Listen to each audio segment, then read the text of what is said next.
Hello friends, स्वागत है आप सभी लोगों का हमारे चैनल क्विक स्टडी में। मैं कुमार बेस्ट। इस वीडियो के माध्यम से दोस्तों आपके यहाँ पर कराऊंगा आर्मी सामान्य विज्ञान का पार्ट नंबर 8, यानी कि दोस्तों यहाँ पर आपको मिलेगा आर्मी जनरल साइंस का पार्ट नंबर 8। इससे पहले दोस्तों आपको 7 भाग कराए जा चुके हैं। यदि आपने पिछले वाले भाग को ना देखा हो तो आप जरूर देख लें, ताकि आपके पिछले वाले क्वेश्चन दोस्तों यहाँ तक तैयार हो जाए। और साथ में जो भी क्वेश्चन आपको मिलते हैं लगातार आप सारे क्वेश्चन नोट करेंगे, ताकि बाद में दोस्तों आप सारे क्वेश्चनों का रिविजन कर पाएँ। तो देखिए, शुरू करते हैं क्वेश्चनों को। आराम से आप देखेंगे, एक कॉपी और पेन निकाल लेंगे दोस्तों, ताकि जो भी क्वेश्चन यहाँ पर मिलेंगे आप सारे क्वेश्चनों को लगातार नोट करते रहेंगे। देखिए, पहला क्वेश्चन क्या दिखता है दोस्तों आपको, निम्न में किस अम्ल का प्रयोग पाचन में होता है, यानी कि आपको बताना है which acid is used in the body to help digestion. दोस्तों यहाँ पर देखिए, जो डाइजेशन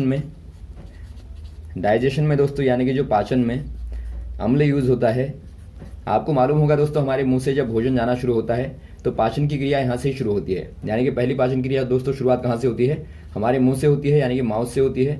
यहाँ पे चूंकि दोस्तों लार मिलती है, सलाइवा मिलता है, और साथ में दोस्तों लाला रस भोजन में मिलता है।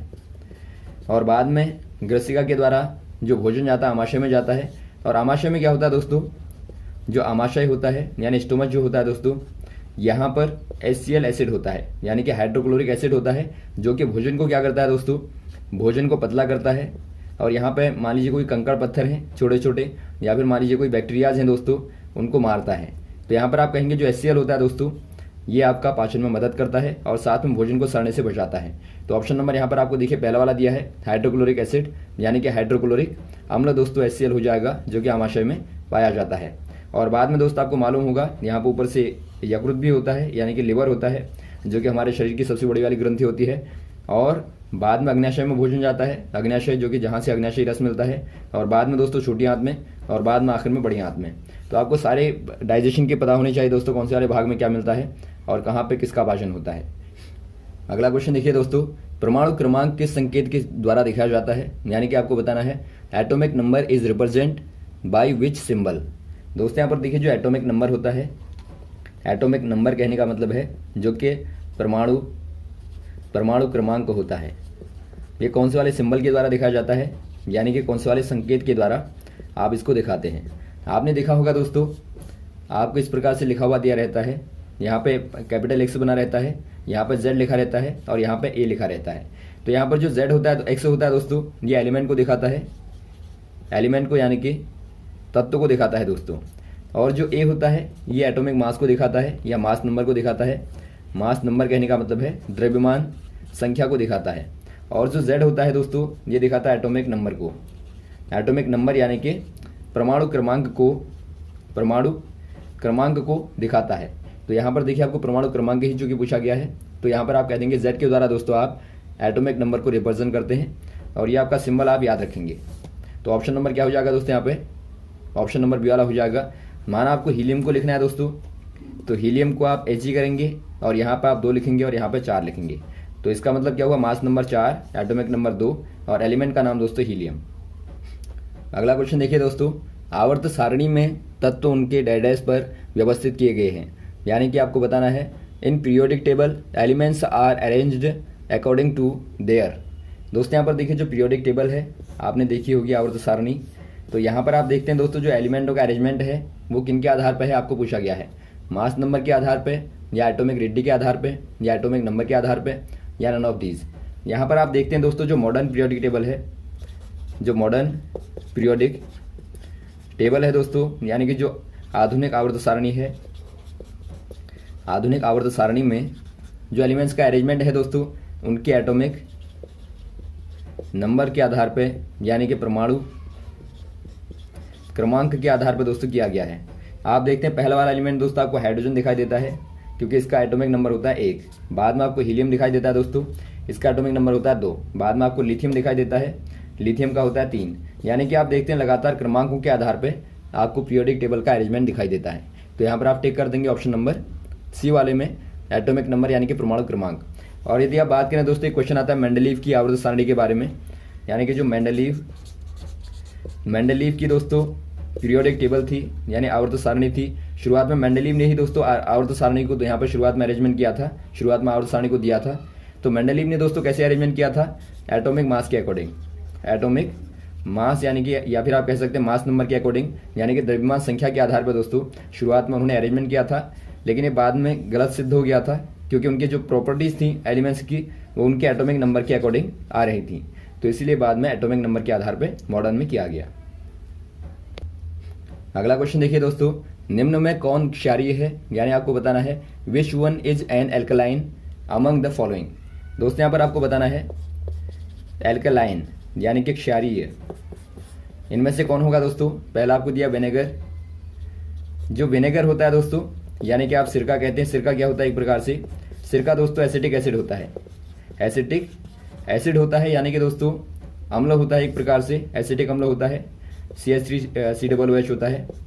और वैसे आप नेक्स्ट वाला देखते हैं एसिड रेन। एसिड रेन को दोस्तों आप जानते हैं, यानी कि जो अम्लीय वर्षा होती है, एक प्रकार से दोस्तों ये भी अम्लीय प्रकृति की होती है, यानी इसका मान दोस्तों क्या होता है 7 से नीचे होता है, तो आप कह देंगे एसिड रेन जो होती है एक प्रकार से अम्लीय होती है। वैसे आपको दिया अमोनिया। अमोनिया जो होता है दोस्तों, अमोनिया एक प्रकार से क्षारीय होता है, यानी कि एक प्रकार से दोस्तों एल्कलाइन होता है, तो एल्कलाइन आप कह देंगे अमोनिया को, ऑप्शन नंबर सी वाले में टिक कर देंगे। और वैसे आपको सॉल्ट दिया, सॉल्ट चूंकि दोस्तों आपका लवण होता है, ना अम्ल होता है ना क्षार होता है, तो यहाँ पर आप सी वाले में टिक कर देंगे। अगला क्वेश्चन देखिए दोस्तों, जब अम्ल धातु कार्बोनेटों से क्रिया करते हैं तो क्या बनता है, यानी आपको बताना है दोस्तों when an acid react with a metal carbonate the products are, यानी दोस्तों आपको बताना है जब मेटल कार्बोनेट रिएक्ट करता है दोस्तों एसिड के साथ में, तो यहाँ पर क्या बनेगा प्रोडक्ट में, यानी कि दोस्तों उत्पाद के रूप में क्या बनेगा आपको बताना है। आप यहाँ पर रिएक्शन करके देख लेंगे दोस्तों।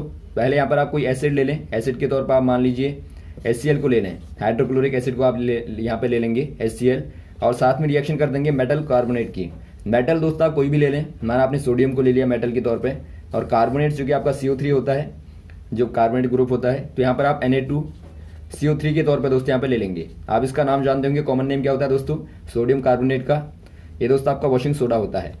तो यदि आप दोस्तों सोडियम कार्बोनेट की रिएक्शन HCl के साथ करेंगे तो क्या बनेगा, यहाँ पर आप देखते हैं NaCl निकलेगा दोस्तों, NaCl, और धन यहाँ पर H2O निकलेगा H2O, यानी कि वाटर मॉलिक्यूल, और साथ में दोस्तों CO2 निकलेगी। यदि आप अरेंज करना चाहें, यदि आप इसको बैलेंस करना चाहें तो यहाँ पर आप 2 कर देंगे, यहाँ भी आप 2 कर देंगे। तो यहाँ पर आप देखते हैं दोस्तों NaCl क्या है, एक प्रकार से सॉल्ट है, यानी कि लवण है, और H2 क्या है दोस्तों वाटर है, और CO2 है कार्बन डाइऑक्साइड। तो यहाँ पर आप देखते हैं दोस्तों salt, water and carbon dioxide, यानी कि लवण, जल और कार्बन डाइऑक्साइड बनता है। तो ऑप्शन नंबर आप पहले वाले में टिक कर देंगे। यदि आपको ऐसे क्वेश्चन पूछे जाते हैं दोस्तों, तो वहां पर आप रिएक्शन करके देख लेंगे क्या बनता है। अगला क्वेश्चन देखिए दोस्तों, जंग लगना एक डैडस अभिक्रिया है, यानी आपको बताना है रस्टिंग इज एन रिएक्शन। कौन सी वाली रिएक्शन होती है दोस्तों रस्टिंग। यदि आप रस्टिंग के आधार पर देखें तो कुछ क्वेश्चन आते हैं, यानी जंग के आधार पर। जंग लगना दोस्तों पहला क्वेश्चन आता है कि कौन सी वाली रिएक्शन है, यानी कौन सा वाला चेंज है। चेंज यानी कि दोस्तों कौन सा वाला परिवर्तन है।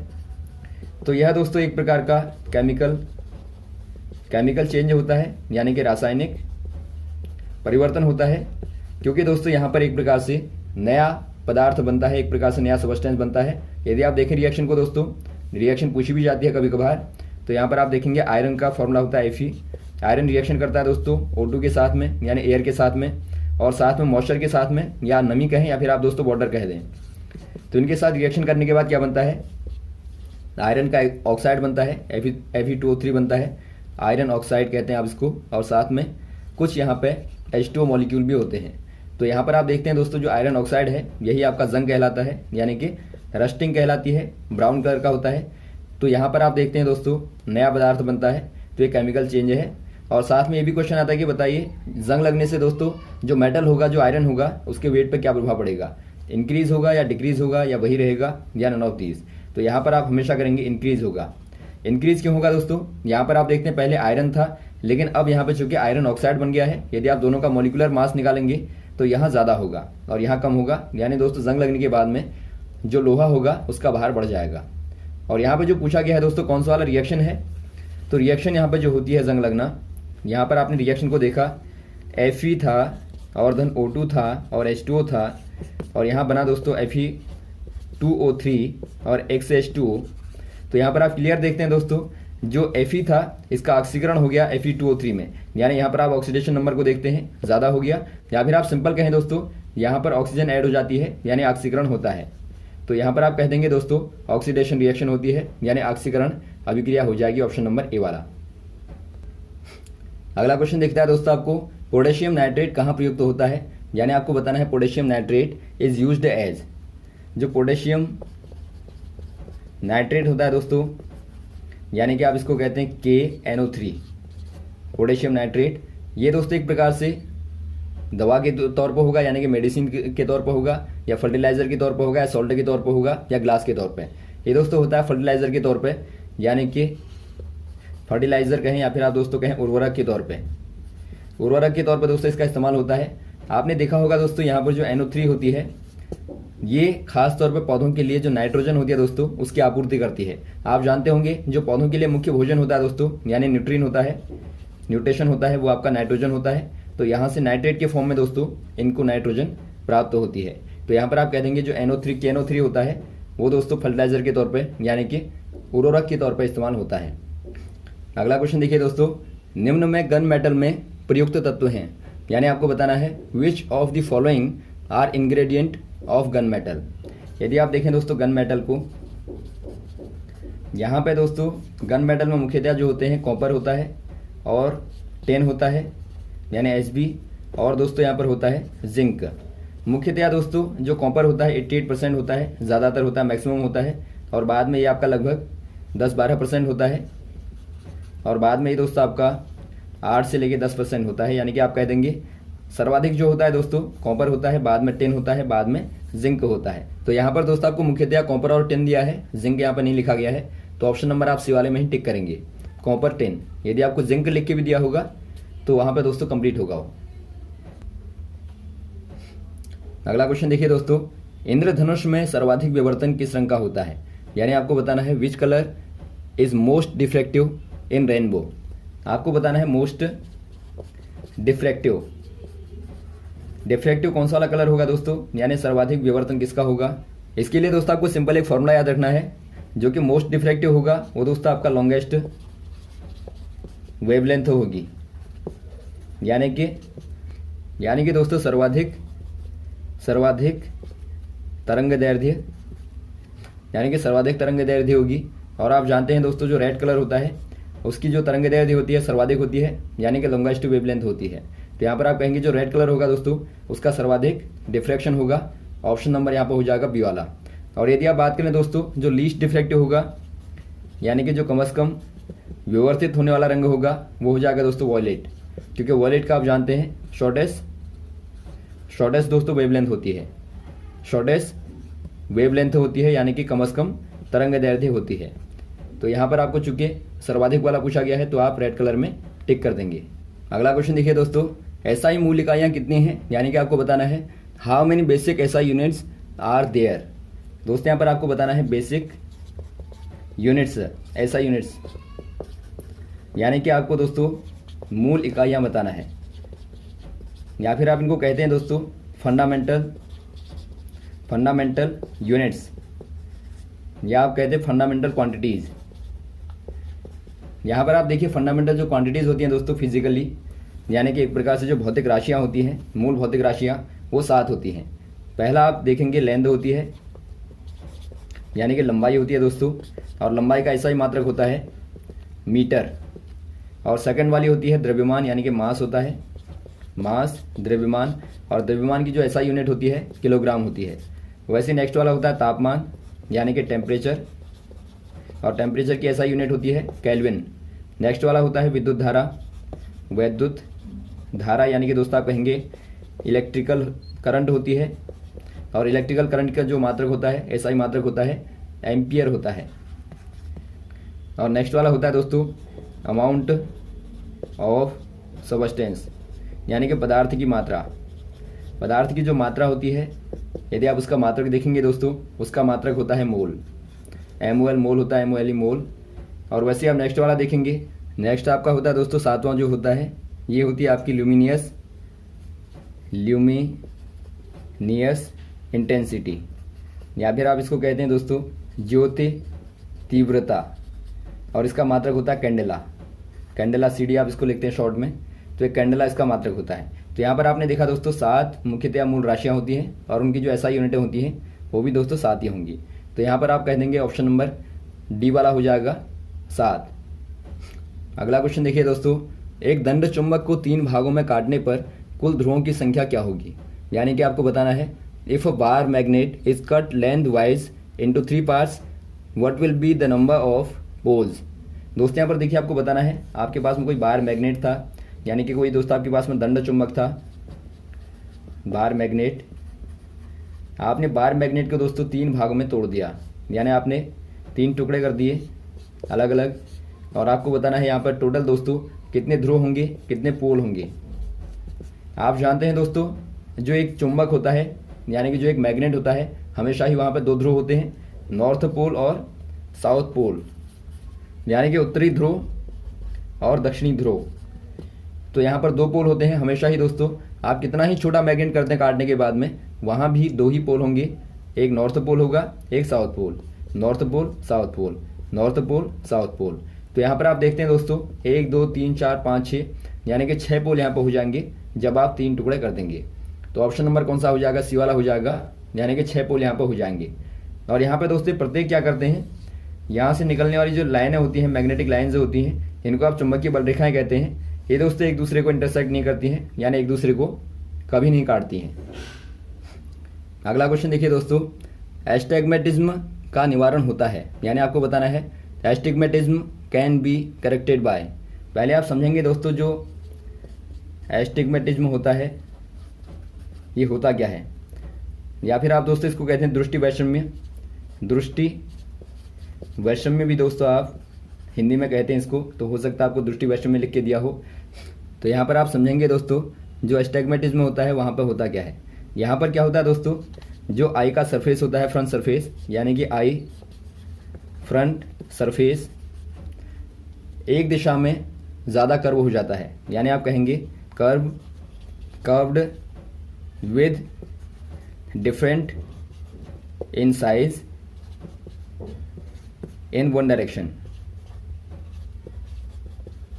यानी कि एक प्रकार से एक दिशा में दोस्तों ज़्यादा कर्व्ड हो जाता है। यदि आप एग्जांपल के तौर पर देखें, माना सिंपल जो नॉर्मल आई होती है आप इस प्रकार से ले लें, तो यहाँ पर क्या होगा दोस्तों, यहाँ पर वन डायरेक्शन में इस प्रकार से ज़्यादा कर्व हो जाएगा, या फिर दोस्तों यहाँ की ओर ज़्यादा कर्व हो जाएगा। तो यहाँ पर आप देखते हैं एक प्रकार से क्या हो जाएगा दोस्तों, ये आपका एक प्रकार से डिस्टॉर्शन होगा।